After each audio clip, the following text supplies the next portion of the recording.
ഒടുവിൽ അമേരിക്ക അടക്കമുള്ള രണ്ട് രാജ്യങ്ങൾക്ക് ഭീഷണിയുമായി റഷ്യ നേരിട്ടെത്തിയിരിക്കുകയാണ്. റഷ്യ US-നും സഖ്യകക്ഷികൾക്കുമാണ് മുന്നറിയിപ്പ് നൽകിയിരിക്കുന്നത് എന്നറിയാൻ സാധിക്കുന്നു.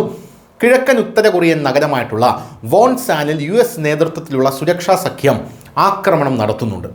ഈ ആക്രമണത്തിനെതിരെയാണ് ഇപ്പോൾ റഷ്യ അമേരിക്കയ്ക്ക് വമ്പൻ താക്കീതുമായി രംഗത്തെത്തിയിരിക്കുന്നത്.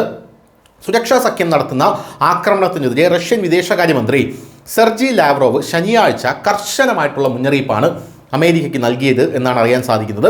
ഉത്തര കൊറിയയ്ക്കെതിരായ ഏതെങ്കിലും സൈനിക സഖ്യത്തിൽ നിന്ന് വിട്ടുനിൽക്കാൻ ലാവ്റോവ് US-നോടും ദക്ഷിണ കൊറിയയോടും ജപ്പാനോടും ആവശ്യപ്പെട്ടു എന്നാണ് നമുക്ക് മനസ്സിലാക്കാൻ സാധിക്കുന്നത്. ഉത്തര കൊറിയൻ ഭരണാധികാരി കിം ജോങ് ഉന്നുമായുള്ള കൂടിക്കാഴ്ചയ്ക്ക് ശേഷമാണ് അദ്ദേഹത്തിൻ്റെ പ്രസ്താവന വന്നത്. അവിടെ പ്രസിഡന്റ് വ്ളാഡിമിർ പുതിൻ്റെ ആശംസകളും അദ്ദേഹത്തിന് അറിയിച്ചിട്ടുണ്ട്. എന്തായാലും ഈ ബന്ധം ഒരു രാജ്യത്തിൻ്റെയും പ്രത്യേകിച്ച് ഉത്തര കൊറിയയ്ക്കെതിരെയോ റഷ്യക്കെതിരെയോ സഖ്യം രൂപീകരിക്കാൻ ഉപയോഗിക്കരുതെന്ന് ഞങ്ങൾ മുന്നറിയിപ്പ് നൽകുന്നു എന്നാണ് റഷ്യ പറഞ്ഞിരിക്കുന്നത്. ഉത്തര കൊറിയൻ വിദേശകാര്യമന്ത്രി ചോ സൺ ഹൂയിയുമായുള്ള ചർച്ചകൾക്ക് ശേഷം ലാവ്റോവ് മാധ്യമപ്രവർത്തകരോട് ഇങ്ങനെയാണ് അഭിപ്രായപ്പെട്ടത്.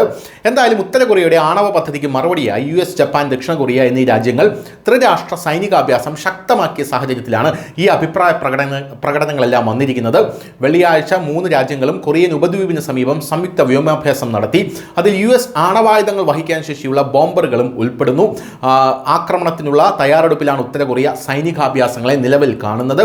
അതിനാൽ അവയെ തങ്ങളുടെ ആണവായുധങ്ങൾ ഉപയോഗിച്ച് സ്വയം പ്രതിരോധിക്കാനുള്ള മാർഗമായി ഇപ്പോൾ ചിത്രീകരിച്ചിരിക്കുകയാണ്. ഈ വിഷയത്തിൽ സെർജി ലാവ്റോവ് പറയുന്നത് ഉത്തര കൊറിയയുടെ ആണവ പദ്ധതി അതിൻ്റെ ശാസ്ത്രജ്ഞരുടെ കഠിനാധ്വാനത്തിൻ്റെ ഫലമാണ്. അവരുടെ ആണവ വികസനത്തിന് പിന്നിലെ കാരണങ്ങൾ ഞങ്ങൾ മനസ്സിലാക്കുകയും ബഹുമാനിക്കുകയും ചെയ്യുന്നു എന്നുള്ളതാണ്. റഷ്യ ഉത്തര കൊറിയയെ നിരുപാധികം പിന്തുണയ്ക്കുന്നു. അമേരിക്കയുടെ വ്യോമാഭ്യാസം കഴിഞ്ഞ ശേഷം ഇങ്ങനെയാണ് റഷ്യൻ വിദേശകാര്യമന്ത്രി സെർജി ലാവ്റോവ് ആവർത്തിച്ചത്. എന്തായാലും റഷ്യയുടെ കുർസ്ക് അതിർത്തി പ്രദേശത്തുള്ള ഉക്രൈനിയൻ കടന്നുകയറ്റം തടയുന്നതിൽ സഹകരിച്ചതിന് ഉത്തര കൊറിയൻ സൈനികരോട് ലാവ്റോവ് ഈ ഘട്ടത്തിൽ നന്ദി പറഞ്ഞു. News desk, news India Malayalam.